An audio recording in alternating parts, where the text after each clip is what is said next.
सिर्फ सपने नहीं दिखाते, सपनों के घर भी बनाते हैं हम।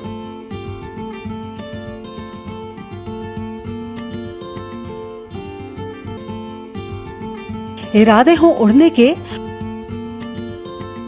तो हौसलों को पंख लगाते हैं हम।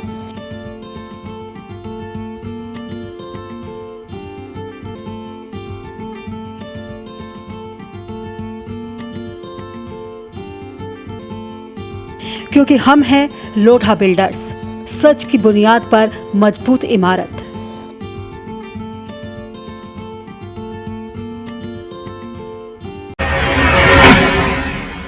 नमस्कार, आप देख रहे हैं इंडिया लाइव 24। आपके साथ मैं हूं राखी खंडोरी। हाजिर हूं तमाम खबरों के साथ। तो चलिए करते हैं खबरों की शुरुआत।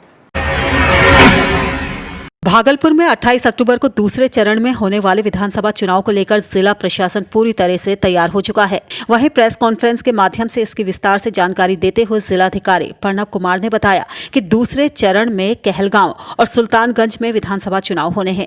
चुनाव भयमुक्त और अपराध मुक्त माहौल में हो, इसके लिए सभी बूथों पर भागलपुर पुलिस के अलावा केंद्रीय बलों की प्रतिनियुक्ति की गई है। डीएम की माने तो जिले में सभी स्थानों पर विशेष सुरक्षा व्यवस्था रहेगी। इंडिया लाइव 24 के लिए भागलपुर से श्यामानंद सिंह की रिपोर्ट। देखिए, हर जगह यह हम लोग सुनिश्चित करा रहे हैं कि कोविड-19 के अंतर्गत सोशल डिस्टेंसिंग, मास्क के धारण का प्रयोग निश्चित रूप से किया जाए। जहां कहीं भी इसके वायलेशन का मामला संज्ञान में आता है, वहां कार्रवाई सुनिश्चित की जाती है।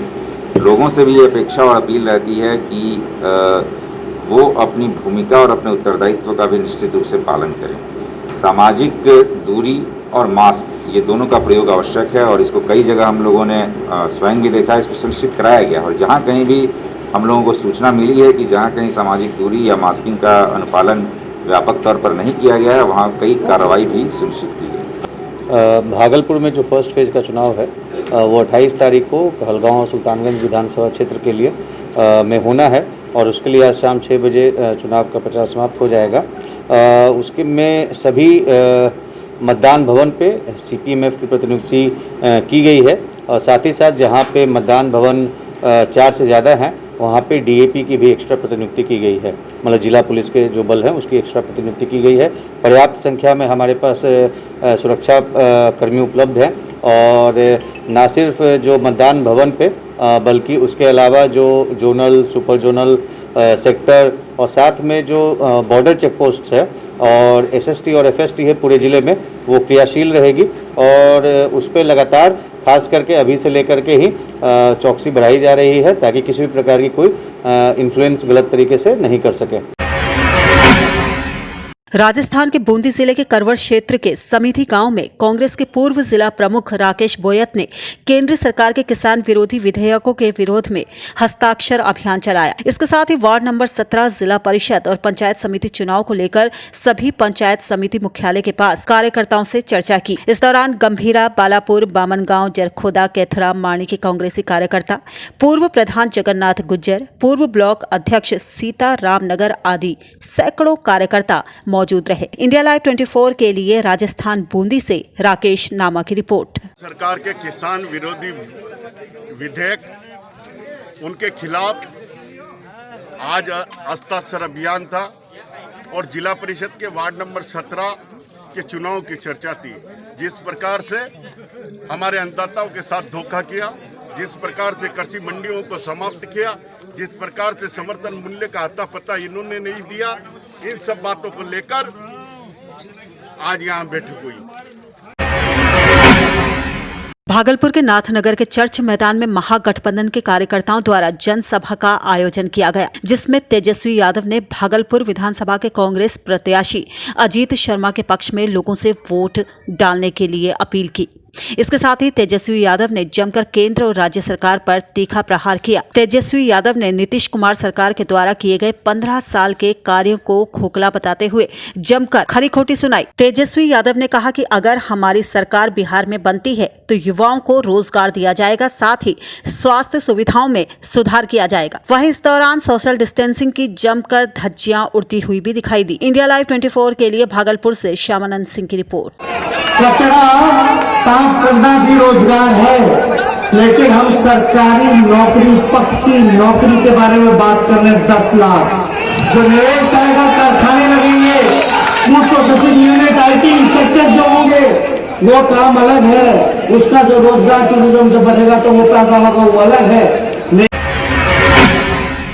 सुप्रीम कोर्ट ने मंगलवार को इलाहाबाद हाई कोर्ट को हाथरस गैंगरेप मामले की चल रही जांच की निगरानी करने का आदेश दिया। ये आदेश सामाजिक कार्यकर्ता सत्यम दुबे द्वारा दायर जनहित याचिका पर आया था, जिसमें 19 वर्षीय दलित युवती के साथ कथित सामूहिक बलात्कार मामले की अदालत से निगरानी की मांग की गई थी, जिसकी 29 सितंबर को दिल्ली के सफदरजंग अस्पताल में मौत हो गई थी। सुप्रीम कोर्ट ने कहा है कि इलाहाबाद हाई कोर्ट की निगरानी में CBI मामले की जांच करेगी। इसके साथ ही जांच पूरी होने के बाद इलाहाबाद हाईकोर्ट तय करेगा कि मामले का ट्रायल दिल्ली ट्रांसफर होगा या नहीं।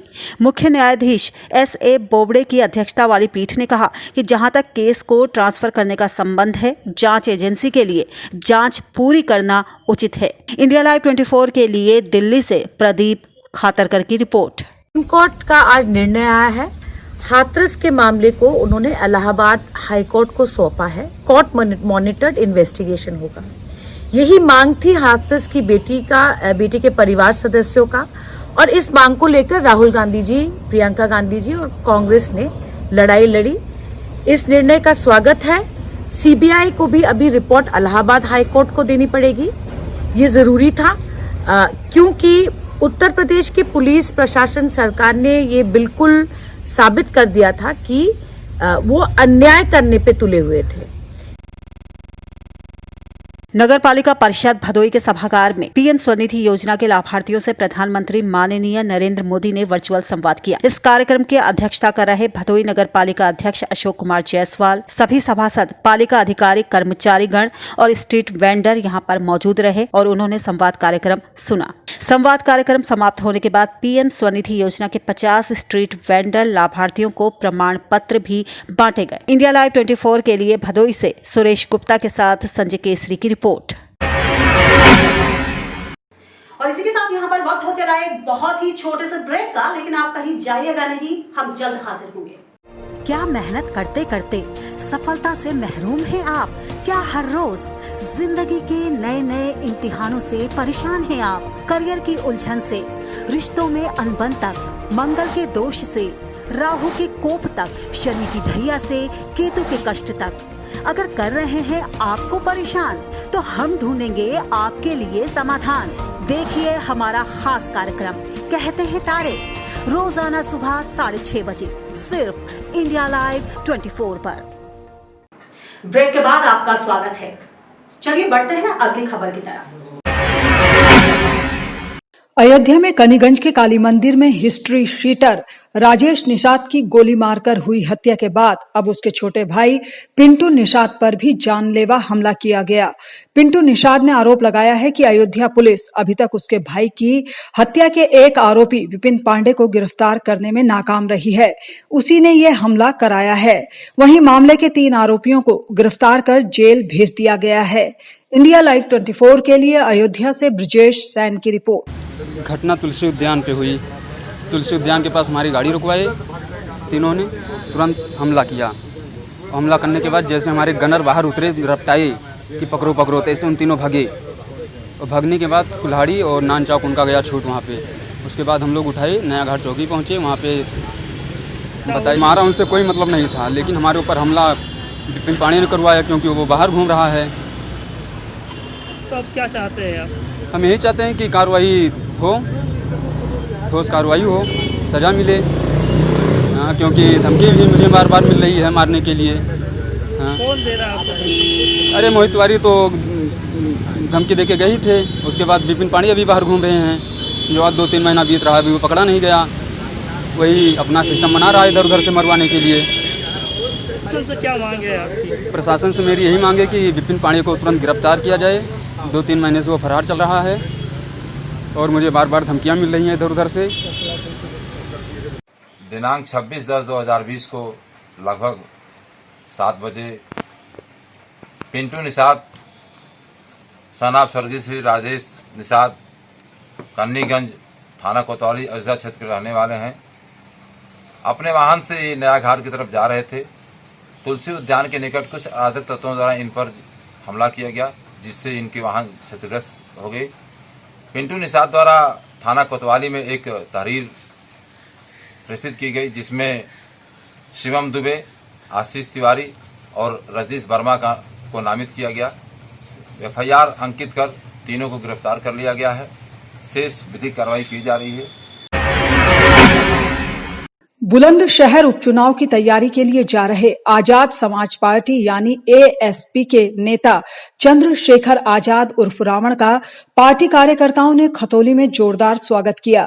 यहां कार्यकर्ताओं को संबोधित करते हुए उन्होंने कहा कि उनकी पार्टी गरीब और असहाय लोगों के लिए काम कर रही है। साथ ही रोजगार और भूमि अधिग्रहण के मुद्दे पर भी चर्चा की, जिसके बाद वो अपने काफिले के साथ बुलंदशहर के लिए निकल पड़े। इंडिया लाइव 24 के लिए खतौली से प्रदीप चौहान की रिपोर्ट। खतौली से निकल रहा हूँ। खतौली मेरा घर है, ये मुजफ्फरनगर जिला मेरा घर है। मैं जा रहा हूँ बुलंदशहर में। आज हमारी वहाँ रैली है और ये हमारी पहली राजनीतिक रैली है, जिससे उत्तर प्रदेश में 2022 में बदलाव आएगा। मुझे पूरा भरोसा है कि जितनी मेहनत से भूखे पेट रह के हमारे कार्यकर्ता बुलंदशहर विधानसभा उपचुनाव पे काम कर रहे हैं, वो सीट हम जरूर जीत के आएंगे। बिहार के मुंगेर में दीनदयाल चौक के पास माता की प्रतिमा विसर्जन को लेकर पुलिस और लोगों की भीड़ आपस में उलझ पड़ी, जिसके बाद लाठी डंडे समेत गोलियां चलने लगी। नतीजतन एक शख्स की गोली लगने से मौके पर ही मौत हो गई, जबकि कई लोग घायल हैं। वहीं पुलिस के मुताबिक कोतवाली थाना प्रभारी के अलावा 3 जवान भी गंभीर रूप से घायल हैं। दरअसल 28 तारीख को मुंगेर में चुनाव होना है, इसीलिए पुलिस ने भक्तों से जल्दी प्रतिमा विसर्जन के लिए कहा, लेकिन भक्तों की भीड़ नहीं मानी और पुलिस से उलझ पड़ी। जबकि पुलिस का कहना है कि ये शरारती तत्वों का काम है। उधर सभी पूजा समितियां हंगामे के चलते प्रतिमाओं को सड़क पर छोड़कर वापस घर लौट गईं, जिसके बाद प्रशासन की तरफ से प्रतिमाओं के विसर्जन का इंतजाम किया गया। इंडिया लाइव 24 के लिए मुंगेर से प्रवीण ओझा की रिपोर्ट। आज दुर्गा जी का जो बांस है वो 2 बार टूटा। क्यों टूटा? जो मल्ला था सुनिए, 8 बार टूटा। चलिए, जिस समय वो लोग जब उठा के ला रहे थे, वो लोग जब रख रहे थे, उसको मार के भगाया। दुर्गा पूजा विसर्जन के टाइम पे एक अप्रिय घटना हुई। कुछ असामाजिक तत्वों की तरफ से रोड़ेबाजी की गई। रोड़ेबाजी में करीब 20 जवान घायल हुए हैं और एक थाना प्रभारी का पूरा सर फटा हुआ है। उसके बाद कुछ भीड़ की तरफ से कुछ फायरिंग हुई, जिसमें दुर्भाग्यपूर्ण वश एक व्यक्ति की मृत्यु हो गई है तथा 6 लोग अभी घायल हैं। हरियाणा के मुख्यमंत्री मनोहर लाल खट्टर ने कैथल जिले को करोड़ों रुपयों की परियोजनाओं की सौगात दी। मुख्यमंत्री ने वीडियो कॉन्फ्रेंसिंग के जरिए कैथल की 22 परियोजनाओं का उद्घाटन और शिलान्यास किया। जिला स्तरीय इस कार्यक्रम का आयोजन लघु सचिवालय परिसर में मौजूद वेयर हाउस में किया गया, जिसमें महिला एवं बाल विकास राज्य मंत्री कमलेश ढांडा ने बतौर मुख्य अतिथि शिरकत की। उन्होंने बताया कि इन सभी 23 परियोजनाओं को पूरा करने में करीब 169 करोड़ 16 लाख रुपए का खर्चा आएगा। Bureau report, India live 24, Kaithal. Manohar Lal ji ने जिला हिसाब से जितनी भी परियोजनाएं हमारी सरकार के 1 साल के अंदर हुई, तो उसका उद्घाटन शिलान्यास करने का काम किया है। हमारे जिला कैथल में 23 विकास परियोजनाओं का उद्घाटन और शिलान्यास किया गया है, जिसमें से 16 बनके तैयार हो गई, उनका उद्घाटन किया है। और फिलहाल इस बुलेटिन में बस इतना ही। दीजिए इजाजत। नमस्कार।